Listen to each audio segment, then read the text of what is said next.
Hello, my dear listeners. The story I want to share with you today is called The Crown and the Stars, a gentle history of the Spanish monarchy.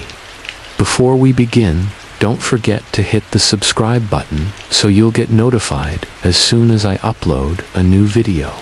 Chapter 1: The Birth of the Kingdoms Visigoths, Moors, and Christian realms in a time long ago, before the crowns and castles we know today. There was a land nestled between the vast Atlantic Ocean and the glittering Mediterranean Sea. This land, with its golden plains and whispering forests, would one day become the heart of the Spanish monarchy. But before that, it was a mosaic of many kingdoms, shaped by dreamers, warriors, and the quiet hands of time. Let us begin our story in the shadowy mists of the early Middle Ages, in the days when the Roman Empire had faded and left behind stones, roads, and stories. After the Romans, the Visigoths came a people of strong hearts and sharp swords. They crossed the snowy mountains of the Pyrenees and made their way into Iberia, the ancient name for the land we now call Spain. The Visigoths were not only warriors, they were rulers who brought order and laws to the land. They chose Toledo as their capital, a city of winding streets and steep hills, where kings wore cloaks of wool and held councils by candlelight. They wrote laws in dusty books and carved crosses in stone churches. Their rule lasted for nearly 300 years, but far across the shimmering sea in the golden deserts of North Africa, a new power was rising, swift as wind and bright as fire. These were the Moors, bringing with them the words of the prophet and the beauty of their culture. In the year 711, their ships arrived on Iberia's southern shores, and with them came a tide of change. The Moors crossed the mountains like moonlight, slipping through cracks, and in a matter of months, the mighty Visigoth kingdom had crumbled. The last Visigoth king, Roderick, vanished into legend, and the land sang a new song, one of minarets, gardens, and calligraphy. The Moors built cities like Cordoba, where scholars read under lanterns and fountains, whispered poetry in hidden courtyards. There were libraries filled with scrolls, markets scented with saffron and oranges, and night skies watched by astronomers who charted the stars with quiet wonder. The people prayed, facing Mecca, and designed palaces like dreams made of lace and marble. But even as the south bloomed under the crescent moon, the north remembered. In the high, misty mountains of Asturias and the rugged lands of Leon, small Christian kingdoms were born, fragile as seedlings, but strong in spirit. They looked south and whispered of a time when the cross would rise again, and so began the long echo of centuries. A movement we call the Reconquisted, the reconquering. But in truth, it was not just a march of soldiers and kings. It was a slow dance of cultures, of faiths meeting and partying, of battles and friendships, marriages and betrayals. Kings like Paleo and Alfonso rose in the north. They fought not only with swords, but with the promise of a new kingdom, a land ruled not by one man, but by many realms, each with its own voice, its own hopes. Kingdoms like Castile, Aragon, Navarre, Leon, and Galicia lit up the map like stars scattered across the land. Each kingdom had its own rhythm. Castile, with its bold spirit and open plains, dreamed of expansion. Aragon, with its Mediterranean breezes, became a kingdom of sailors and traders. Navarre clung to the Pyrenees, proud and poetic, and in Leon, monks copied holy texts by lamplight. While kings plotted how to unite the land, the centuries passed like quiet pages turned in an old book. And though the Moors still held the jewel of Al-Andalus in the south, the northern kingdoms grew stronger with each passing generation. Their queens rode beside their kings, their soldiers prayed before battle, and the people whispered old songs of a Spain yet to come. But this was not a story of enemies alone. It was also a tale of coexistence. In some places, Christians, Muslims, and Jews lived together, sharing markets, learning from one another, blending languages and music. In cities like Toledo and Zaragoza, this harmony was fragile but real, like glass warmed by the sun.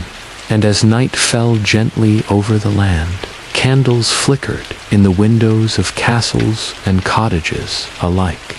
Children listened to stories of El Cid, the Christian knight who served both Muslim and Christian lords. They dreamed of kings and queens who might one day wear a single crown to rule a united land. So ended the first chapter of Spain's royal journey, not with a shout, but with a whisper. The land was still divided, but the seeds of unity were planted. The stars above watched quietly, knowing that the story was only just beginning. Now, close your eyes, dear listener. Let the voices of Visigoth kings and Moorish poets lull you into sleep.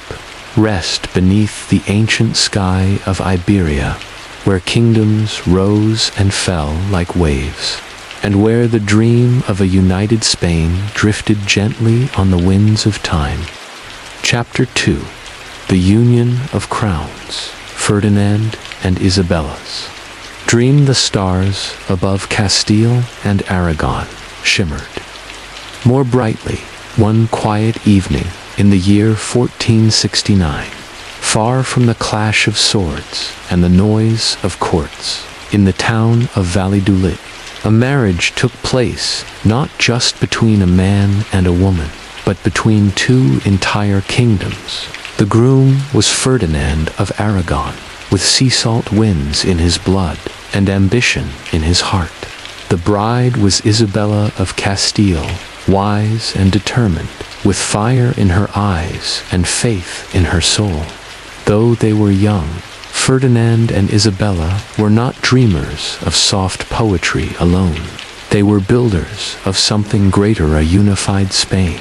At first, their marriage was secret, whispered in chapel shadows and written in hurried letters. But once it was known, the world began to change. Castile, the mighty lion-hearted land of wheat fields and bold knights, stood beside Aragon, the realm of traders, sailors, and scholars. Together, they formed a partnership like none before, and with their hands clasped tightly in prayer and in purpose, Ferdinand and Isabella would begin to shape a new Spain. But uniting kingdoms was no simple task. There were still rival claimants to Isabella's throne. She wore her crown not as a gift, but as a right earned in struggle. Civil war rumbled like distant thunder, but in time her claim was secured. Ferdinand, ever loyal, stood by her side, just as a husband, but as a king of equal might. Their reign became a time of great change. They reformed the laws and the courts. They reigned in the wild nobility, whose castles had once ruled more fiercely than kings themselves, and they sent royal judges, called corregidors, to towns across Castile, to bring order and justice to the people. Yet, above all, one dream danced ever more clearly in their minds: a Spain united in land and in faith. For while much of the north had returned to Christian hands, one great kingdom remained under the rule of the Moors. Granada. Granada was a jewel among mountains, with snow-touched peaks watching over gardens of roses and fountains of carved alabaster. Its palace, the Alhambra, seemed to float above the hills, a vision of paradise made stone. But the Christian kingdoms had long cast longing eyes on this last stronghold of Al-Andalus. So Ferdinand and Isabella gathered their armies, but their conquest was not of rigid, was of patience.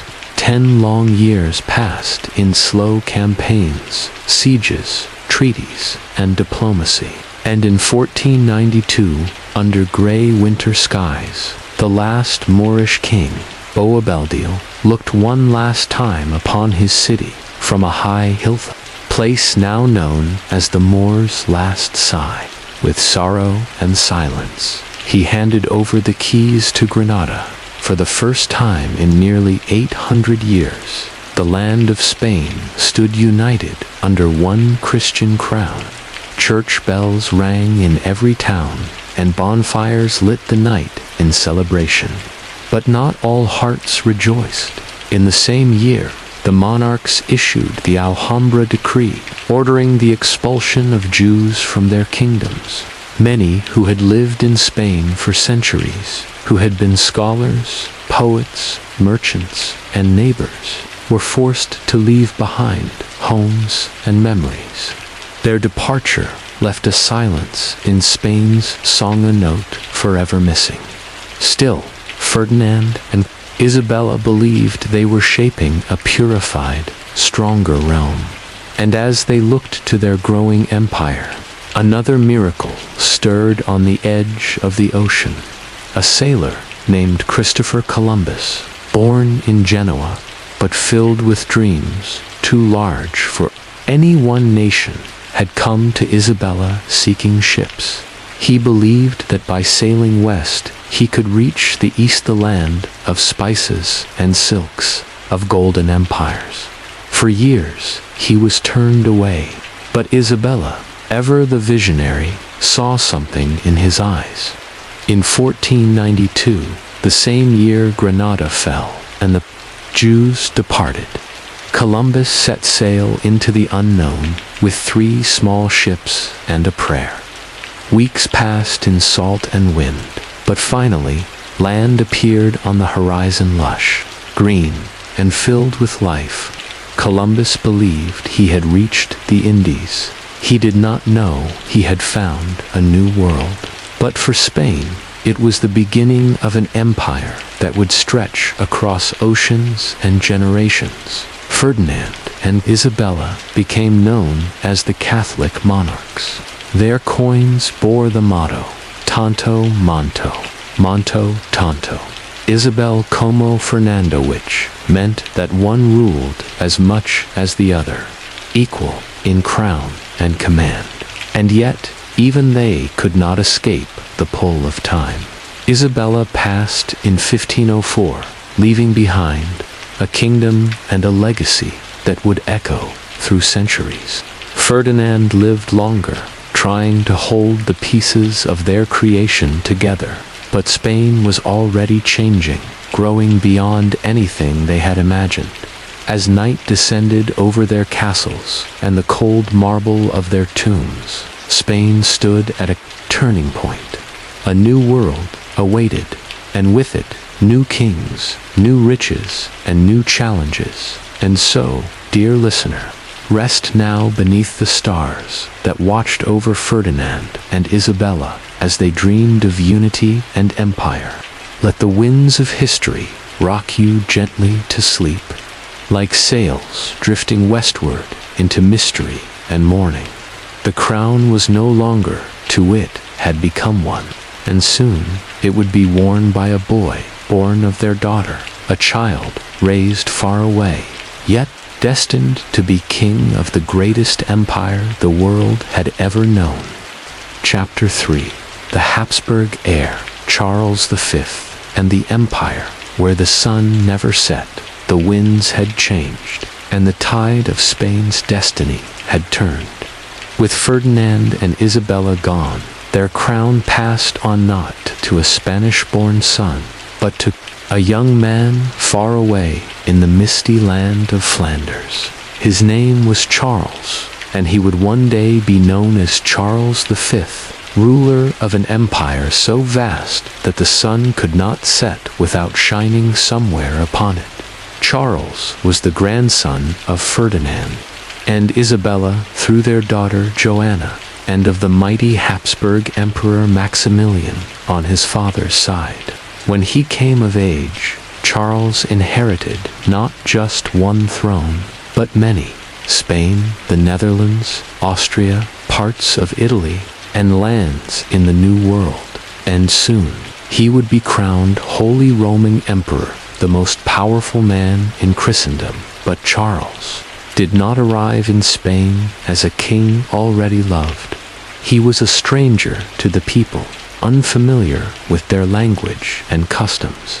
In the cool morning mists of 1517, he arrived on Spanish shores with Flemish advisors and foreign heirs. The Castilian nobility was wary, the townsfolk uncertain. Spain had long been a land of proud independence, and now it belonged to a boy from far away. Charles listened, learned, and changed. Slowly, he began to win hearts, though not without difficulty. Rebellions rose like stormy waves, first the Comuneros in Castile, then the Germanias in Valencia. These were cries for local rule, for the familiar touch of native kings. But Charles, with patience and strength, subdued the unrest and promised to be more than just a distant emperor. He would be a Spanish king, and he was. In every corner of the realm, he left his mark. He rode through dusty towns and glittering cities, held councils, and knelt in churches. But even as he ruled Spain, his gaze stretched far beyond Iberia, across the seas. Spanish ships returned from the New World with wonders: gold, silver, strange plants, exotic animals. The Aztec Empire in Mexico and the Inca Empire in Peru had been conquered by conquistadors like Hernan Cortes and Francisco Pizarro, men driven by ambition, courage, and sometimes cruelty. With each passing year, Spain grew richer, but also heavier with the weight of responsibility and power. In Europe, Charles fought many enemies: France, the Ottomans, rebellious German princes. It seemed the whole world challenged him. Yet, through it all, Charles saw himself as a defender of Christendom, a holy warrior in a time of change. But change would not wait. In a small town called Wittenberg, a German monk named Martin Luther nailed a list of complaints to a church door. The Protestant Reformation had begun, and with it came religious wars, division, and doubt. Charles, a devout Catholic, sought to defend the old faith, but the world was shifting like sand beneath his feet in Spain. The Inquisition worked tirelessly to maintain religious unity, questioning those suspected of heresy, ensuring that no flame of Protestantism would take root. It was a time of strict faith and solemn devotion. In cathedrals, monks whispered prayers beneath candlelight, and in villages, bells rang to call the faithful to Mass. But Charles grew weary. The burden of his empire, so vast and varied, wore heavy on his shoulders. He had no rest, no peace. His heart was pulled in every direction by wars, by faith, by duty. And so, one day, he made a choice, unlike any emperor before him. In 1556, Charles V laid down his crown, not in shame, but in humility. He divided his empire. To his brother, Ferdinand, he gave the Eastern Habsburg lands and the title of Holy Roman Emperor. To his son Philip, he gave Spain, the Netherlands, and the vast overseas empire. Then Charles retired to a quiet monastery in Uest, tucked among the hills of Spain. There, in the soft hush of cloisters and the rustle of olive trees, he spent his final years in prayer, reflection, and music. He listened to lutes and organ songs, studied the stars, and read the Bible by firelight. He died not as a conqueror, but as a man at peace, a ruler who had touched nearly every corner of the known world, but longed only for heaven's silence. Now, the crown had passed to his son, Philip II, a king born and raised in Spain, more solemn than his father, more shadowed. The empire was his, but so were its storms. And so, dear dreamer, close your eyes and rest beneath the wings of history. Let your thoughts drift across the seas, Charles ruled, from the silver veins of Peru to the stone palaces of Vienna. Know that power, even the greatest, can grow tired, and that sometimes the truest royalty lies in quiet surrender.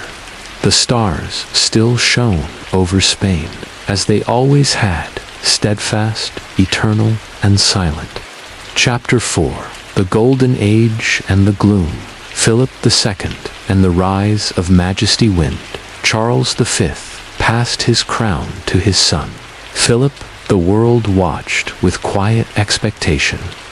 Born in the halls of Valladolid, Philip II was every bit a Spanish kinggrave, deliberate and cloaked in a stillness that spoke more of shadows than sunlight. He was not a ruler of thunder or bright proclamations. Philip moved slowly, like the ticking of an old clock in a quiet room. He believed deeply in order, in faith, and in the divine purpose of monarchy. And with those beliefs, he built his reign into something vast and unforgettable. Spain, under Philip's hand, entered what many called its siglo d'Orata, golden age. Gold and silver flowed in endless rivers from the New World. Ships laden with treasures crossed the Atlantic under flags that fluttered in the ocean winds. Cities like Seville bloomed with wealth, art, and power. Spanish became the language of poets, soldiers, and merchants from Madrid to Manila. But with such glory came burden. Philip chose to rule from a place unlike any other, a great stone palace monastery in the mountains, known as El Escorial. There, beneath the cold sky and surrounded by pine trees, he governed the world with pen, paper, and prayer.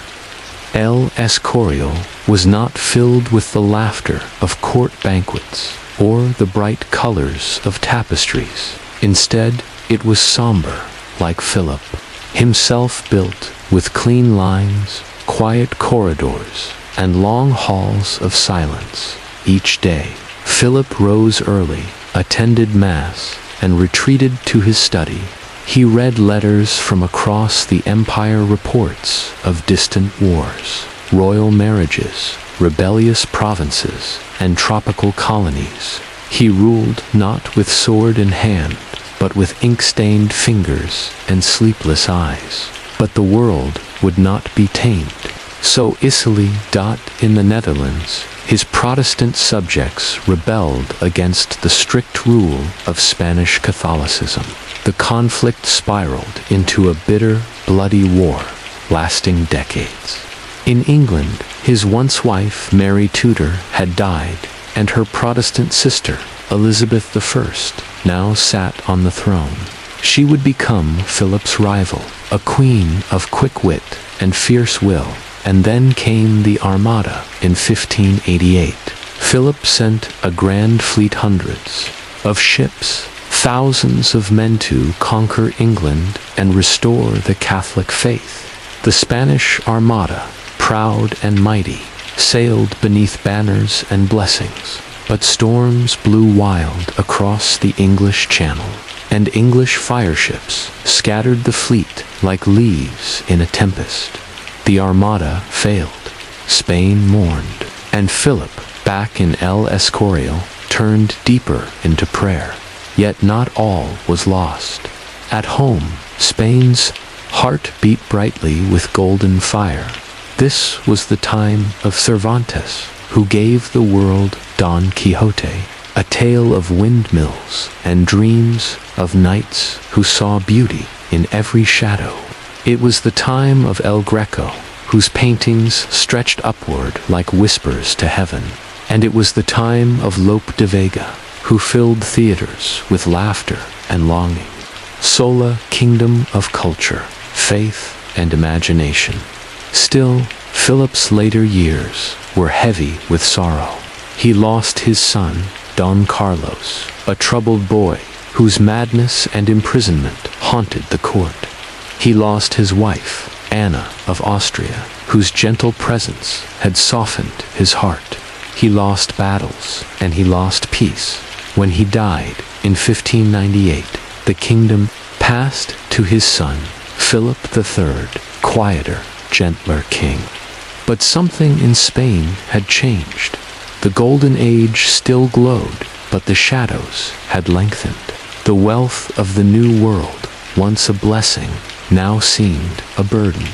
The wars in Europe dragged on, and at court a new pattern emerged: kings who ruled in name, but allowed powerful nobles and favorites, known as validos, to govern in their stead. The once mighty empire stood tall, but its feet were growing weary, and yet, as the candlelight flickered in El Escorial, and as the bells of Madrid tolled gently through the night, Spain still dreamed. It dreamed in music, in prayers, in paintings, and in words written by Lamp, L-I-G-H-T. So rest now, dear listener, beneath the stillness of Philip's reign. Let the silence of El Escorial wrap around you like a soft blanket. Let the winds that carried galleons across oceans lull you into sleep. The stars still watched above, distant and undimmed, as Spain's story moved forward toward new kings, new storms, and the long twilight that followed golden days. Chapter 5. Dimming lights, decline, war, and the Habsburg farewell. The bells still rang across Spain, calling the faithful to prayer, but the echoes felt fainter now.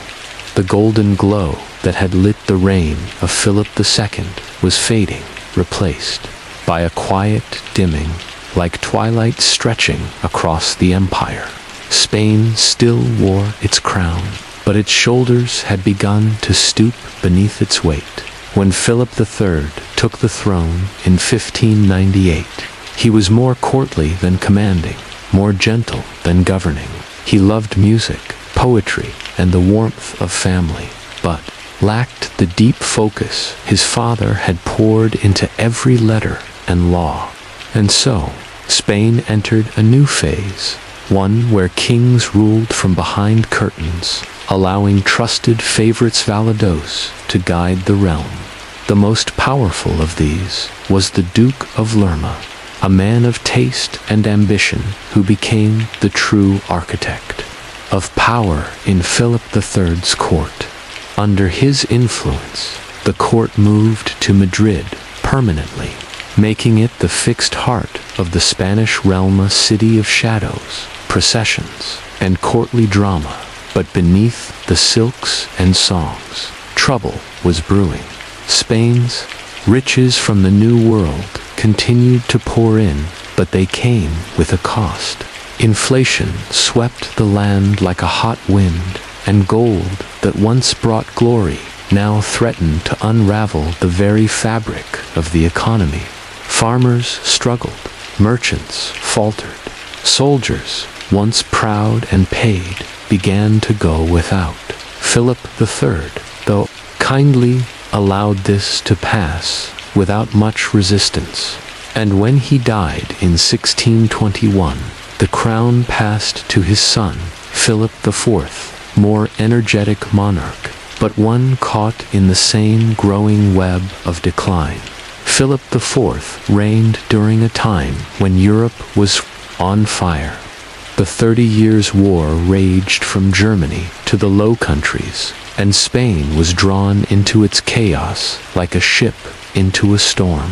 Philip turned to a new Valido, the brilliant and cunning Count Duke of Olivares, who dreamed of reforming the empire, tightening its seams and restoring its former strength. But the world had changed.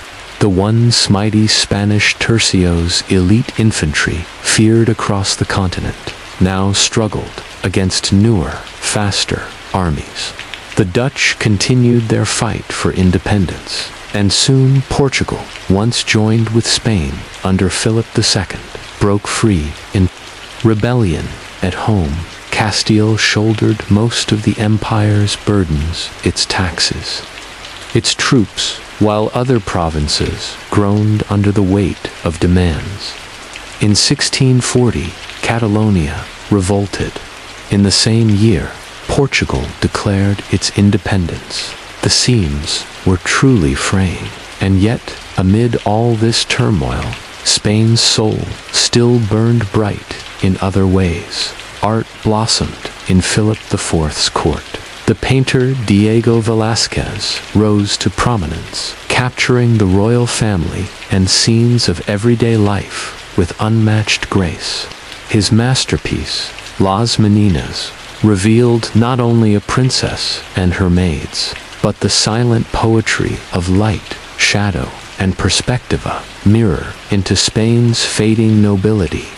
In literature, Calderón de la Barca and Tirso de Molina wrote plays that filled the theaters of Madrid with applause and reflection.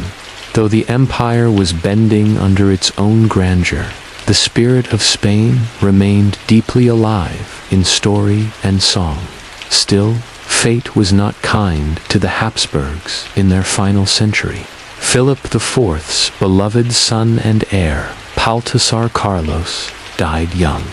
And when the king passed away in 1665, the crown fell to his second son, little Carlos, boy, sickly in body and frail in spirit. Carlos II was the last of the Spanish Habsburgs, and his life was a slow, sorrowful echo of his ancestors' greatness. Born with many illnesses, he struggled to walk, to speak, even to think clearly. He was kind and devout, but often confused and surrounded by courtiers who whispered, schemed, and tried to control the hollow throne. Spain, under Carlos II, became like an old mansion, its walls still standing, but its windows shuttered, its hallways quiet. The silver mines no longer yielded as before. Trade slowed, the military weakened, and in foreign courts, ambassadors spoke softly of Spain as the sick man of Europe. Carlos married twice, but had no children, and with his health fading, all of Europe began to wonder who would wear the Spanish crown when he was gone. Too great. Families prepared for the storm to come. The Austrian Habsburgs, to whom Carlos was tied by blood, and the French Bourbons, led by the powerful King Louis XIV. When Carlos II died in 1700 with no heir and a trembling signature, he left his throne to Philip of Anjou, grandson of the French king. The choice would plunge Europe into war, and so ended the long golden line of Habsburgs in Spain. From Charles V, who ruled the world, to Carlos II, who barely ruled himself, the dynasty left behind a legacy of faith, pride, glory, and sorrow. Their name would fade from Spanish history, but their shadow would always remain etched in palaces, portraits, and the memory of an empire that once touched the stars. So now, dear dreamer, let your thoughts drift gently through the candlelit corridors of the past. rest among the velvet and lace of Madrid's twilight, and listen to the hush of history breathing. The Habsburgs have bid their farewell, and the winds of war stir softly on the horizon. But a new name now enters the story. The Bourbons were coming. Chapter 6. The War of Succession. A new dynasty rises. The air in Spain had grown still, as though the land itself waited to breathe. When Carlos II passed away in the year 1700, he left behind more than an empty throne. He left a question, a storm, and the trembling weight of uncertainty he had named. With his final breath, a successor, a boy from France, just 17 years old, Philip, Duke of Anjou, grandson of the mighty Louis XIV. In this soft-spoken prince, Carlos had placed all the fading hopes of Spain's future. But Europe did not sit quietly. Too many. This was not just the rise of a new king, it was the rise of a new danger. If Philip of Anjou ruled Spain, would he unite its crown with that of France? Would the balance of power tip too far? Would the Bourbons stretch across Europe like vines, growing unchecked? And so, war came. The War of the Spanish Succession swept across the continent like a great wind. Nations chose sides. On one side stood France and Spain, defending Philip's claim. On the other, a coalition of Austria, England, the Dutch Republic, and others, who supported Archduke Charles of Austria, another Habsburg, another contender for the Spanish crown. In towns and hills across Spain, brothers found themselves on opposite sides. Some regions, like Castile, favored the Bourbon Philip. Others, like Catalonia and Valencia, raised banners for the Austrian Charles. The war was not just between kings, it was a war of hearts and homes. Battles flared in places like Almansa, Zaragoza, and Barcelona. Soldiers marched through olive groves and over mountain passes. Cannons echoed in cities once quiet with prayer. And always, the people, ordinary men, women, and children, watched from windows and doorways, hoping only for peace. Young Philip fought not just with armies, but with patience. He learned to speak Spanish. He swore to rule as a Spaniard. He surrounded himself with local advisors and slowly won the hearts of the people. Though he had been born in Versailles, with its gold ceilings and mirrored halls, he grew to love the stone courtyards and old cathedrals of Spain. After years of conflict, bloodshed, and bargaining, the war came to an end. The Treaty of Utrecht, signed in 1713, changed the map of Europe. It recognized Philip V as the legitimate king of Spain, but on one condition: he must renounce all claim to the French throne, forever separating the two crowns. Spain also gave up several of its European territories, lands in Italy, the Low Countries, and more. The empire was no longer as vast as it had once been, but within Iberia, the Bourbons had arrived, and with them came a new chapter.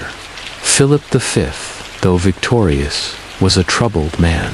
His mind often grew heavy with sadness. He suffered long spells of depression and left much of the work of governing to his wife, Queen Elizabeth Farnese, a clever and determined woman from Parma. Together, they worked to strengthen the monarchy, centralize authority, and breathe new life into a country worn by war. One of Philip's first acts was to create the Nueva Planta Decreta, series of laws that abolished many of the old privileges of the kingdoms that had sided against him. Catalonia, Aragon, and Valencia lost their parliaments and their traditional rights. Spain, long a patchwork of ancient realms, was becoming a more unified state under the central authority of Madrid. And with this shift came new ideas. The Bourbons admired French order and efficiency.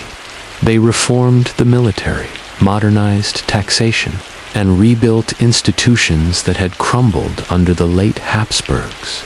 Roads were repaired, naval fleets were restored, science and learning were encouraged once more. Though the golden days of conquest were gone, a new kind of strength began to grow, a quieter, steadier one, rooted in law, language, and unity. Philip reigned for many years, with one curious interruption. In 1724, weary of his burdens, he abdicated in favor of his son, Louis. But Louis ruled only a few short months before illness carried him away. Grieving and reluctant, Philip returned to the throne. He would rule until his death in 1746, leaving behind a kingdom more stable, more orderly, and better prepared for the future than the one he had inherited in the fire of war. So Spain, tired and battered, found a moment of calm under the Bourbon sun. The stars above, ever faithful, looked down upon a land rebuilding not through conquest, but through quiet resilience. And so, dear listener, let your thoughts drift like leaves in a gentle stream. Listen to the hush of peace returning to valleys, once filled with the sound of drums. Rest in the knowledge that even after storms, nations can be reborn not in grandeur, but in grace. The Bourbons had arrived, and their story had just begun. Chapter 7: Enlightenment and Empire. Charles III and the age of reform. The morning sky over Spain was changing, though the sun rose as it always had over the tiled rooftops and bell towers. Its light now touched a kingdom ready for renewal. The drums of war had faded into memory, and in their place came quieter sounds: the rustle of paper in libraries, the clink of tools in gardens, and the hum of thoughts born of reason. In 1759, a new king ascended the Spanish throne, Charles III, a man of clear eyes, steady hands, and a mind shaped by the winds of enlightenment. He had once ruled Naples, where he had learned the art of government, not as a distant monarch, but as a shepherd of his people. And now he brought that wisdom home to Spain. Charles III was not a king of feasts and finery. He preferred plain clothes, early mornings, and hard work. His court was modest, his manners simple, but beneath that simplicity burned a great ambition for conquest, but for progress. He believed that a king should not only rule, but serve. And so began an age of reform. Charles looked at his kingdom with clear and practical eyes. He saw streets that were crooked and dark, cities that stank of waste, schools that had grown idle, and systems burdened by ancient privileges. And gently, firmly, he began to reshape them. In Madrid, he built broad, clean avenues and opened grand parks for all to enjoy. Statues rose in public squares. New buildings honored science and learning. The city became brighter, tidier, more modern-like, a candle newly trimmed across the country. Charles encouraged agriculture, trade, and technology. He invited foreign experts to teach new farming methods. He supported road construction and postal services. He opened ports that had long been closed to free trade. And he limited the power of the church in governance, allowing the crown to lead more freely. He sent scholars to map the stars, to chart the coasts, to catalog plants and animals from the distant Americas. It was as if Spain, long cloaked in solemn tradition, had turned its face toward the breeze of a new dawn. But even the gentlest wind can stir resistance. Some nobles resented the reforms. Some clergy resisted the king's efforts to reduce their influence. And when Charles ordered the expulsion of the Jesuits, a powerful Catholic order known for their learning and loyalty to the pulpit, sent shockwaves through Spain and its colonies. Many mourned, others rejoiced. The kingdom, as always, was a patchwork of passions. Still, Charles pressed on. He did not dream of empire for glory's sake, but he knew that Spain's overseas holdings must be protected and improved. He reformed the colonial administration, established better laws, and sought to treat indigenous peoples with greater fairness, though true justice, as always, was slow and uneven. In the Americas, great cities like Mexico City and Lima pulsed with culture and knowledge. Spanish universities taught astronomy and medicine. Cathedrals rose, carved in local stone and decorated by native hands. Though far from the homeland, these places were deeply part of the Spanish world, and in every corner of the empire, Charles's presence was felt not through conquest, but through care. In his final years, Charles was called the best mayor of Madrid, a title he bore with pride. He saw himself not as a distant king upon a throne, but as a steward of his people's welfare, a ruler in service to reason and to the greater good. When he died in 1788, the kingdom mourned not with trumpets, but with quiet gratitude. His son, Charles IV, would take the crown next, but he would face a very different world.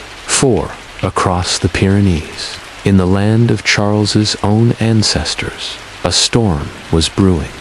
The Enlightenment, once a light of ideas, had begun to blaze into revolution. France was rising in fire and fury. Thrones trembled. Crowds shouted. Kings and queens feared the loss, not of their jewels, but of their heads. And Spain would not be untouched, but for a little while longer, beneath the gentle rule of Charles III. Spain had known a time of peace, wisdom, and quiet progress. A king had ruled not through might, but through measure, and his memory would live on in the clean streets of Madrid, the flourishing towns, the schools he opened, and the hearts of those who loved the land he served. So now, dear listener, close your eyes beneath the soft glow of lanterns on a tree-lined avenue. Let the gentle wisdom of Charles III rock you into dreams of gardens, libraries, and learning. The Enlightenment had touched Spain's soul, and for a brief, golden moment, the crown had shone with reason's light. Chapter 8. Fire in the streets. Napoleon, rebellion, and the Spanish soul. Spain had known centuries of change, glory, sorrow, gold, and silence. But as the 18th century turned to the 19th, a new kind of thunder rolled across Europe. It was not the clash of old kings or the shuffle of parchment laws. It was something more wild, more furious. It was revolution in France. The winds of the Enlightenment had become a storm. The people had risen. The monarchy had fallen. And where once there had been silks and crowns, there now stood a general young, ambitious, brilliant. His name was Napoleon Bonaparte, and his footsteps echoed louder than any royal procession. Spain, under Charles IV, watched uneasily. He was a good-hearted man, fond of music and of his family, but not born to weather storms. The true power behind his throne was his favorite and advisor. Manuel Godoy, man clever and quick, but deeply disliked by many nobles and generals. Together, Charles and Godoy tried to steer Spain through the rising tide of Napoleonic ambition. At first, Spain allied with France, then with Britain, then back to France again. The alliances shifted like shadows at dusk. Battles at sea, such as Trafalgar, where Admiral Nelson of Britain shattered the Spanish and French fleets, left Spain's navy broken and the empire vulnerable. But the true breaking point came in 1808. Napoleon, with his ever-growing hunger, looked south to Spain. He saw a kingdom ruled by a tired king, a hated minister, and a squabbling royal family. And so, with soft promises and sharp moves, he drew Spain into his grasp. He invited Charles IV and his son Ferdinand, who had long quarreled over the crown, to the French city of Bayonne. There, beneath high ceilings, he took from them both their thrones. In their place, he set his own brother, Joseph Bonaparte, upon the Spanish crown. But Napoleon had not counted on one thing: the soul of Spain. The people, who had endured so much over centuries, rose as one. They rose not as trained armies, but as neighbors, villagers, priests, blacksmiths, and shepherds. From Madrid to the mountains of Asturias, they took up arms not in the name of strategy, but of spirit. On the 2nd of May, 1808, the people of Madrid rebelled. They fought in the streets with knives, stones, and the fire of their hearts. French troops answered with cruelty. The next day, hundreds were executed in retaliation. The painter Francisco de Goya, who watched the events with haunted eyes, later captured them in his brush raw, tragic, eternal, across the country. Guerrilla warfare began. Small bands ambushing French columns, disappearing into the hills, resisting not just with weapons but with will. It was the beginning of a national war, a war of independence, a war for the soul. Britain sent troops, and soon Spain, Portugal, and Britain together fought to push the French out. Villages were burned, cities were taken and retaken, families were torn apart, but through it all, Spain endured, and in 1814, Napoleon was defeated. His brother Joseph fled, and the true king, Ferdinand VII, returned to the throne. But something had changed during the years of war. While Ferdinand was in exile, Spanish leaders had gathered in the ancient city of Cadiz. There, in the face of invasion and without a king, they had written something new, a constitution. It declared Spain a constitutional monarchy, where the people, the law, and the king would govern together. It was a vision born of fire and faith, a vision of a new Spain. But when Ferdinand returned, he rejected it. He abolished the constitution, restored absolute monarchy, and undid the hopes of many. The years that followed were full of unrest, uprisings, rebellions, crushed dreams, and flickers of reform. Again and again, yet in the streets, something remained. The people had seen a glimpse of their power. They had fought not just for a king, but for themselves, and that memory would never fully fade. So now, dear dreamer, rest beneath the stars that once shone over burning Madrid. Let the voices of resistance, of mothers hiding sons, of farmers fighting soldiers, of poets writing in secret, whisper gently as you sleep. Spain had suffered, but it had remembered its strength. The fire had not destroyed it, it had awakened it. Chapter 9. The long struggle, civil wars, republics, and a restless crown. The smoke of rebellion had faded, but the fire beneath Spain's soil still glowed.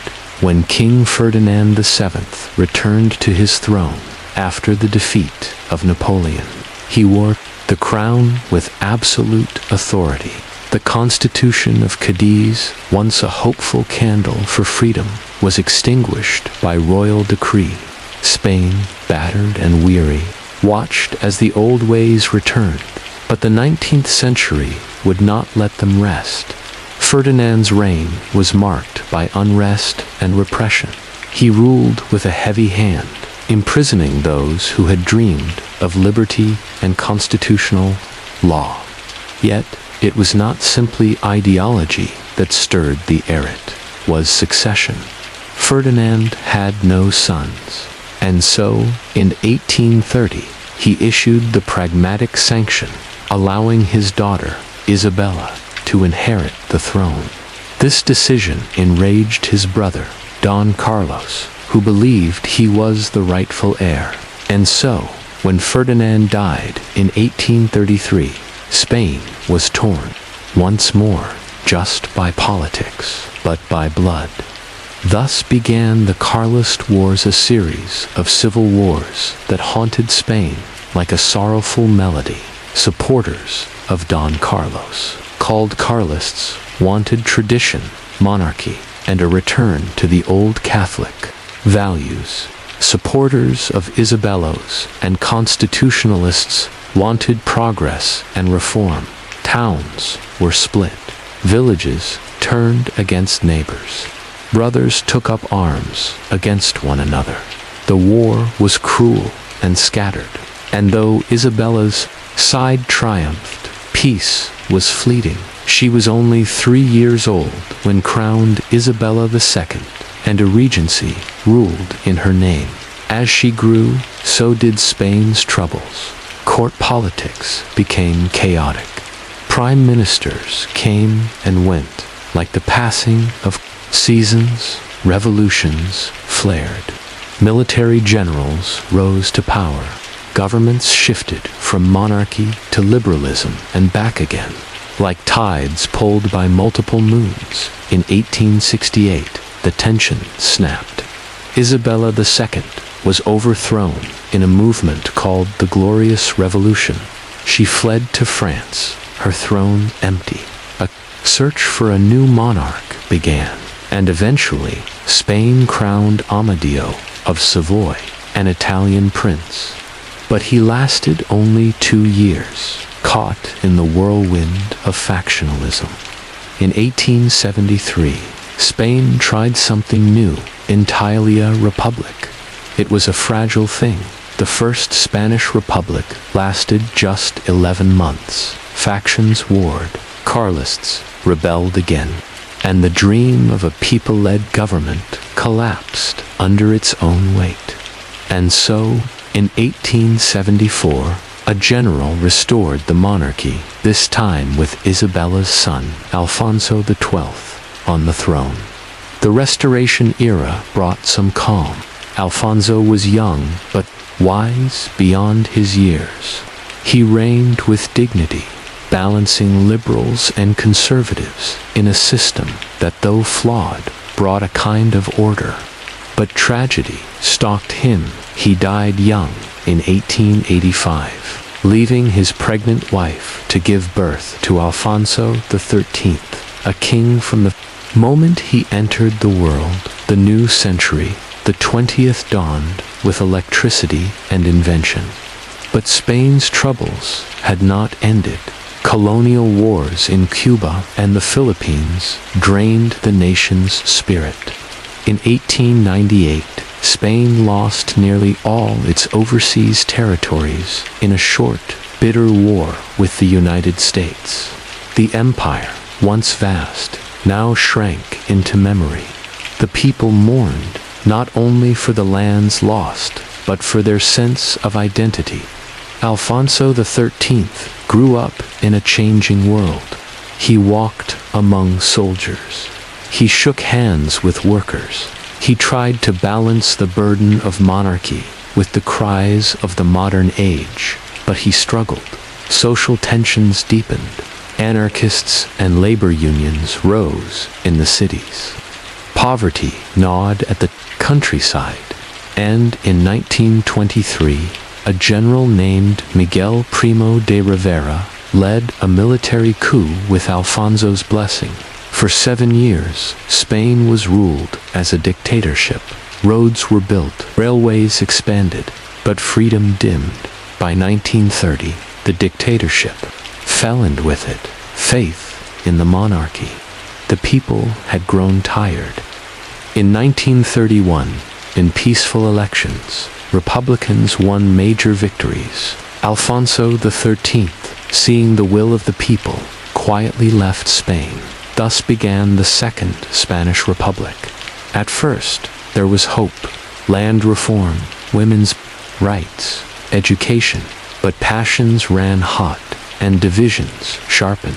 Conservatives and the church felt threatened. Far-left movements pushed for revolution. The political center dissolved. The clouds gathered, dark and heavy. And in 1936, the storm broke. And now, dear listener, draw the blanket a little closer. The winds outside may howl, but in this story, you are safe. The Spanish people had endured kings and rebellions, reforms and betrayals. Their history was a winding path, lit sometimes by torches, sometimes by stars. As we approach the darkest night, the Civil War, let your dreams hold on to the quiet strength of those who hoped for peace, even in times of great turmoil. Chapter 10: Crown of Ashes, Crown of Light, Franco exile, and the return of the king disguise over Spain, darkened in the summer of 1936. What began as a military uprising swiftly became a tragic and brutal war, the Spanish Civil War. It was not just a battle of armies, but of ideas. Neighbors turned on neighbors. Streets once filled with laughter echoed with silence and sorrow. On one side stood the replicants, defending a struggling government and dreams of equality. On the other were the nationalists, led by a stern and calculating General Francisco Franco, who promised to restore order, tradition, and unity. For nearly 3 years, Spain bled. Cities were bombed. Families were torn apart. Culture and heritage were caught in the crossfire. The world watched in horror as Spain became a mirror of its own deepest fears. In the end, the nationalists claimed victory, and in 1939, Franco declared himself leader of the nation. The monarchy was gone, but not forgotten. Franco ruled with an iron hand. Political dissent was silenced. For decades, Spain was a quiet place, but not a peaceful one. Yet even in exile, the royal family waited, watching from afar. Franco, despite all, did not destroy the monarchy completely. In a surprising move, he declared that the crown would one day return, not to the exiled Alfonso XIII, but to his grandson. That boy Juan Carlos was trained under Franco's watchful eye, but no one could truly guess what kind of king he would become. When Franco died in 1975, Spain stood at a crossroads once more. The world held its breath. Would Juan Carlos continue the dictatorship, or would he honor the wishes of the people? In one of the most peaceful transitions in Spanish history, King Juan Carlos I chose democracy. He supported a new constitution. He welcomed elections. He helped heal the wounds of civil war and brought Spain into a new era, one of freedom, unity, and open skies. In 1981, when a group of military officers tried to reverse Spain's progress, Juan Carlos stood firm, dressed in his uniform. He appeared on national television and told the nation, "The The crown will defend democracy. And so it did. Spain, at long last, had found its balance in time. Juan Carlos passed the crown to his son, Philippe VI, a modern king for a modern Spain. The monarchy, once ancient and distant, now lived in quiet dignity, no longer absolute, but still symbolic of the nation's heart. The story of the Spanish monarchy is one of fire and starlight.